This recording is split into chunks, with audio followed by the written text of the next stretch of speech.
But I need to talk about what was going on Friday, which is my sentencing day. That's yesterday. Holy shit. It feels like a week ago already. So here's what happened. Back in January, I had agreed to plead guilty to third-degree possession of a controlled substance. Now in Minnesota, what that means is that for my purposes, it is possession of more than 10 grams, less than 25 grams of a mixture containing various controlled substances. In this case, in particular, cocaine. Now, what I actually possessed in there was cocaine, Molly, and ketamine. And the police treated it as a single mixture. It wasn't mixed up. It's kind of a misnomer, but they combined all of the powdered substances effectively, and came up with a gross weight. Now when they initially weighed it, the weight was 26 point something grams.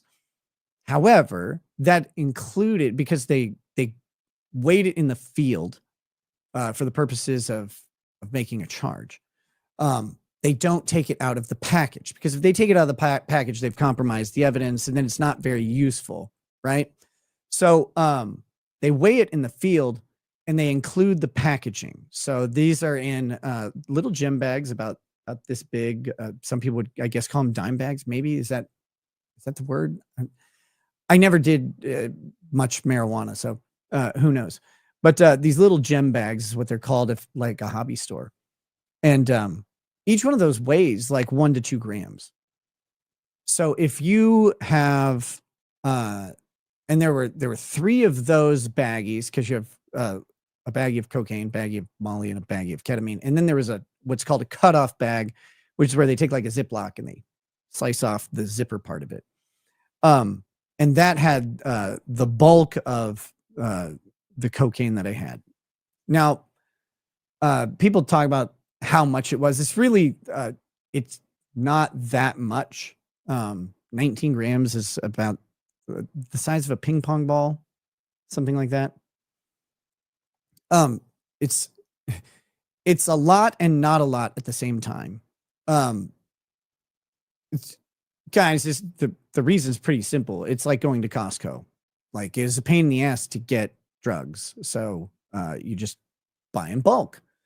It's just it's funny that the way drug charges work out is because they do it by weight. This is I'm not sure of the better practical way to do this.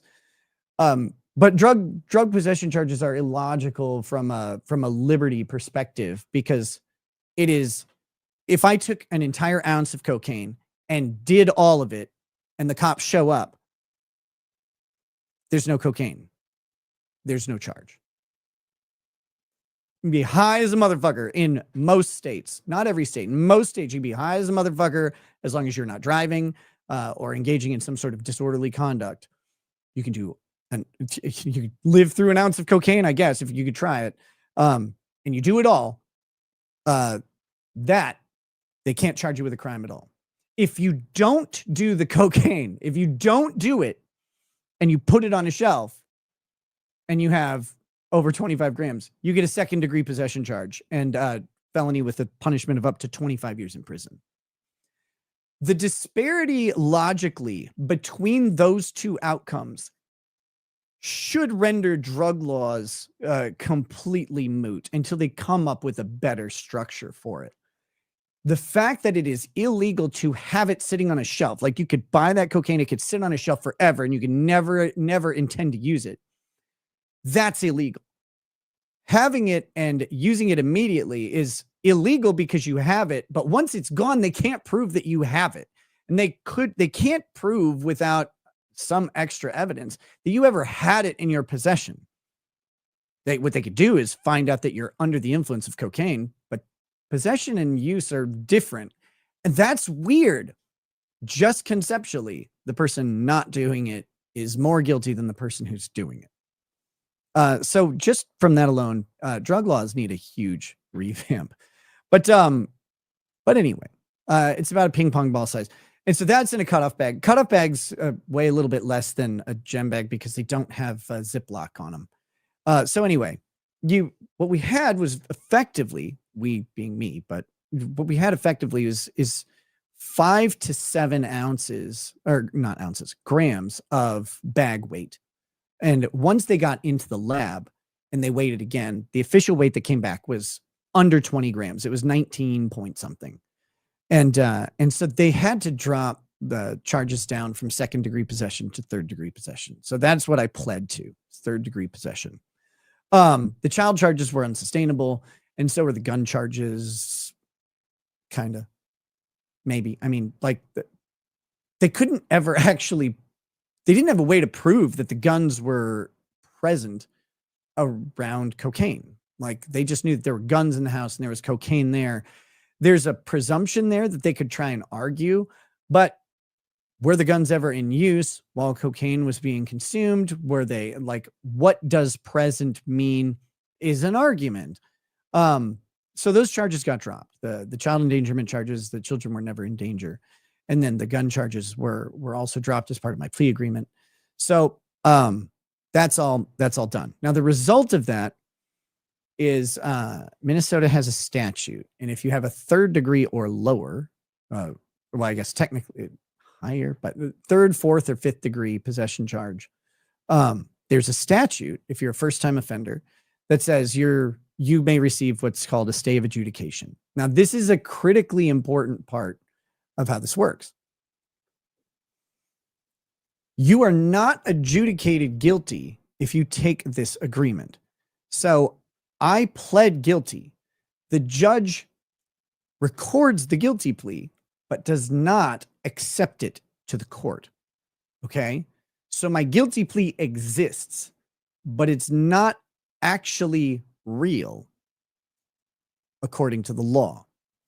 Instead, you go through a probationary diversion, effectively.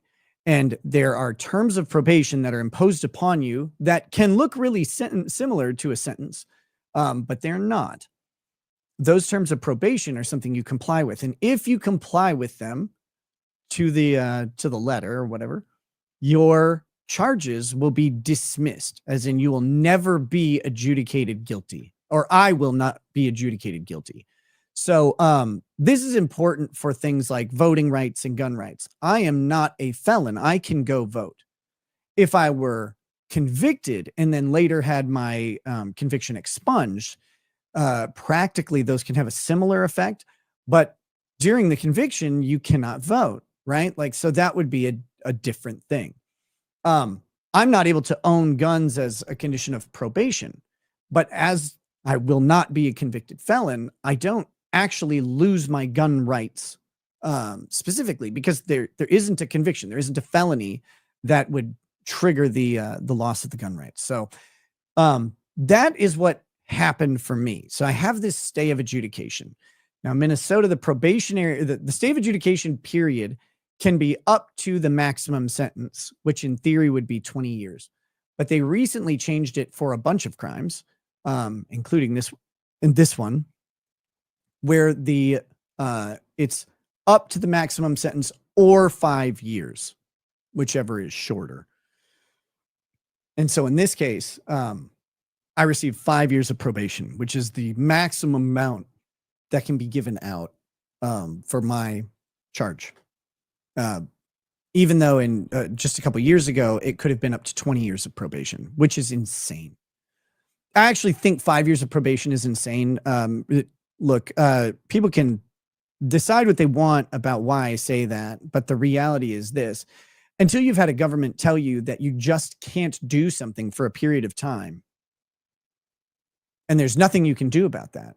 And if you do it, like, and it's the thing that, in my case, ignore the drug, like no drugs allowed, because obviously drugs are illegal as a matter of course. But to say that I cannot drink alcohol for the next 5 years is like, that's kind of a lot. And it's kind of wild, especially because I don't have any criminal act involving alcohol at all. But that's just how Minnesota does it. If there's a substance crime, no alcohol and no substances that are not prescribed. So, until you've been through that, like as an abstract concept, you kind of go, okay, well, like, I guess once you're facing down like 5 years of we're going to kind of control your life, and you go, what what did I do to merit the government controlling my life to this degree?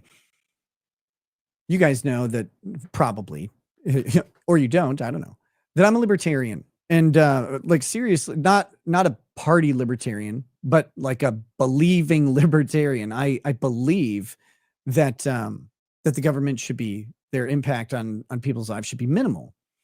And so to say, well, you know what, you owned something just for yourself in your own home, and because you did that, now the government gets to control, not just you have to understand, like it's not that I can't drink alcohol, it's I cannot own alcohol, which means effectively Kayla can't either.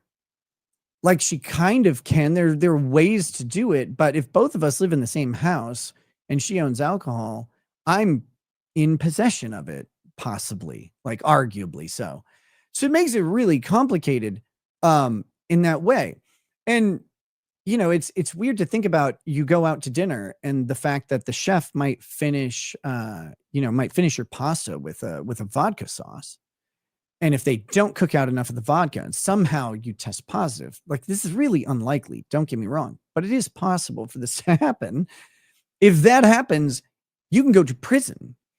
It's a crazy amount of control that the government then asserts over someone for owning something. And again, the state said in my case, there are no victims here. It's not the same as it's considered the same level of severity as a second degree assault. So like if I go to a library and punch someone in the face and break their teeth, right? That's a second degree assault. That is the same severity as owning less than 25 grams of a powder. As a concept, like it's mind blowing. And it was an interesting transition of the abstract to the practical, and to actually be under the effect of the law is way different than just looking at it from the outside. And this is something, the reason I'm talking about all this, we often encounter the law in the abstract, lawyers too. And it's funny, like watching people talk about Bolivian nose candy or whatever, who have no concept of how these impacts actually hit because they haven't been through it. Self-admittedly, I was in the same boat, right? Now, like, now I'm in the place of the client, staring down the government's gun barrel. And bringing it home is intense for a defendant, but everyone else involved in the process, everyone else, every clerk, every judge, every lawyer, both sides look at this from an abstract perspective. And so, timelines and effects are nothing to them. They're not real.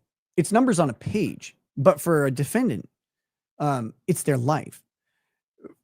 For example, our family case went from effectively the beginning of June to 2/3 of the way through November. It was somewhere around November 20th. It was just before Thanksgiving that our family case ended completely, and we were done. It was one of the best days of my life. I can't talk about this too much. I'll get all emotional, but just the relief for the kids, not having the government in their lives was crazy. That 5-month period, according to one of the prosecutors in the case, is the fastest our county has returned children when they've been removed. That was 5 months, and it was a living hell for our family. And it's the fastest. The fact that these people can every day go to work and remove children, separate families for periods of time, like 6 to 18 months, is insane when you think about it. And for them, it's just numbers. It's just numbers. And it's crazy because that's the law. And if you go and sit in some sentencing hearings and you listen to judges, just you can think what you want about the law and law enforcement, is fine. Like, everyone should do this at some point. Listen to a judge without batting an eye delete years of someone's life by incarceration or any sort of government restriction or imposition, because all of it comes with a government gun barrel pointing at that person for the entire time. And it's wild. Like, I can't even explain the difference from being on the abstract end of it to the practical end of it. When you look at the numbers from the practical side and you go, holy shit, like, this is what people go through. And you just, like, even when you're working as a lawyer, you can't think about it. You're like, look, 4 years isn't so bad. And you think about that and you go, what would 4 years of being gone from your home do to you? Would you have a home when you came back? Would you have a family? Would you have a job? How do you start back over? Like, it's crazy to think about. It's been one of the most enlightening parts of all this. Where was I?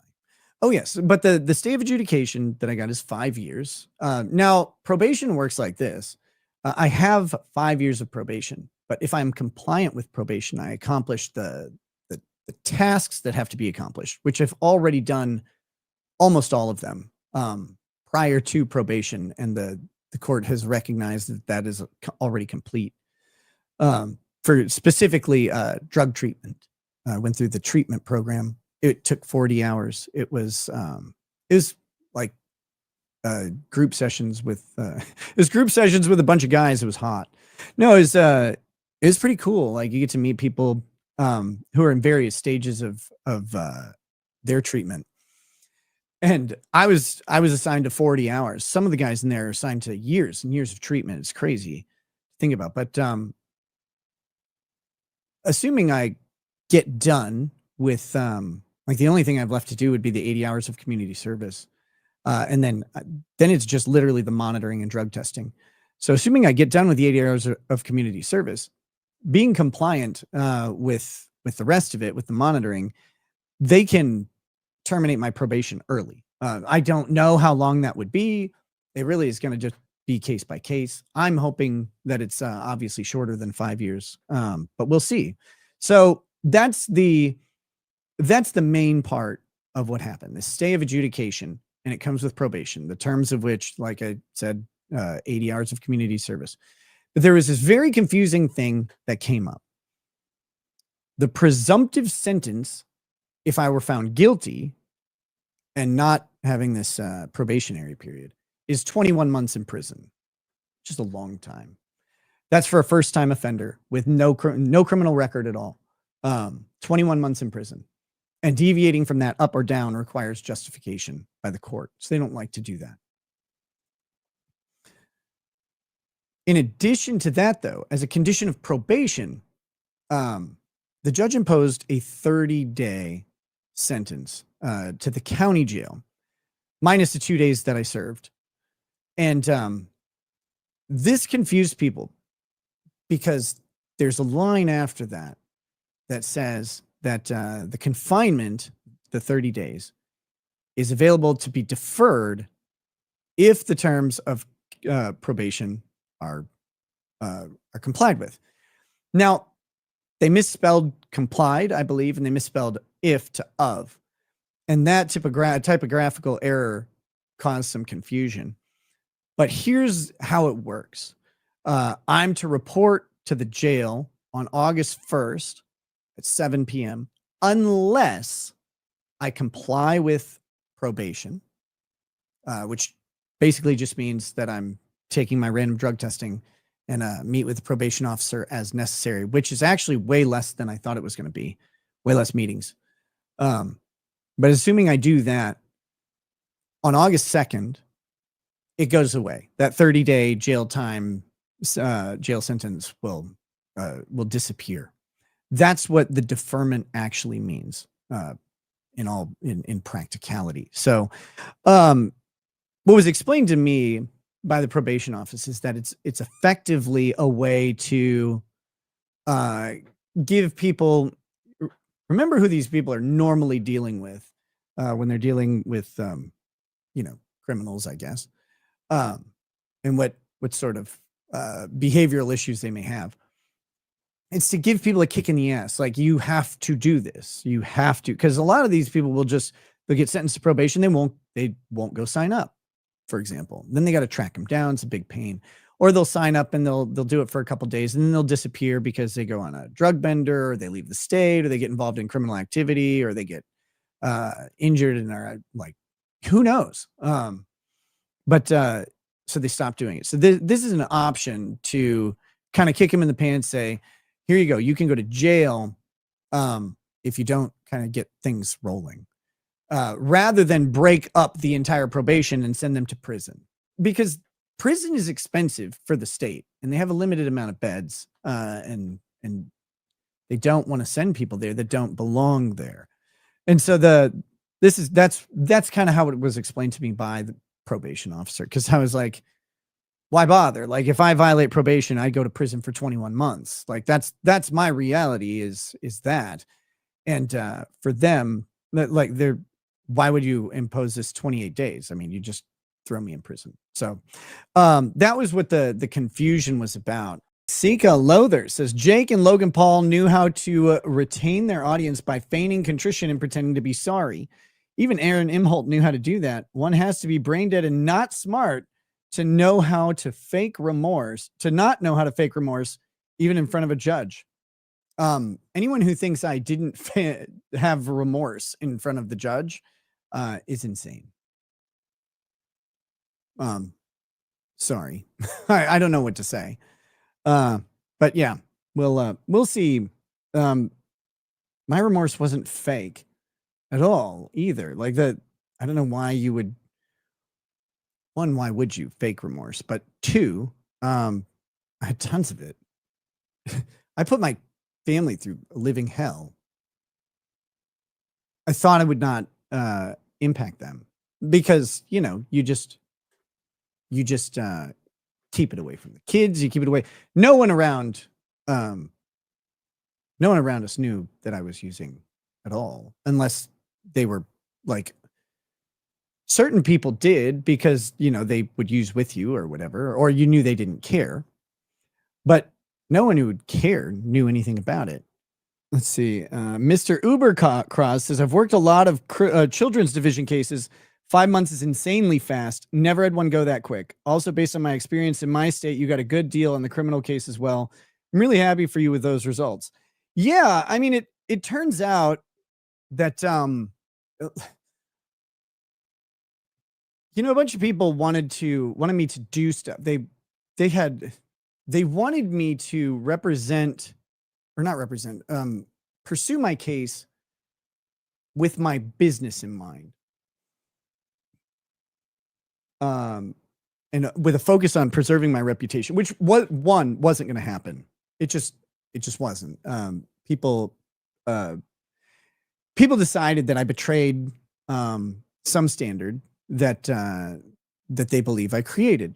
Maybe I did, maybe I didn't. I don't know. It's kind of tough because one point in your life you believe something, and then another point in your life you believe something else. I never thought I'd do hard drugs at all. When I started this YouTube channel, I had never touched anything harder than a little marijuana. And years prior, I kind of hate weed entirely, because I don't like depressants that much, except for liquor, I guess. But this is not my thing. So I never thought I would do hard drugs. And I talked about it on the channel. Like, I don't want to do drugs. Never did. But then I did some, and I really, really enjoyed it. Like, there's no bones to make about that. People don't like how I talk about drugs, but like, it happened. I did it. Well, let's just be candid and talk about it and move on. But, that wasn't, there wasn't a hypocrisy there. It was, I literally just, I changed my position on it. I also wasn't telling people, like, I think I suggested that, you know, it's not the best idea to do drugs. That was good advice, by the way. Don't do them. Don't do them at all. But this idea that once you make a statement, it becomes static, and that if you change your position on something, you have some sort of affirmative duty to let everybody know, it's an impossible thing. But I get it. I also get it because, you know, you watch someone say something and then they end up doing something different.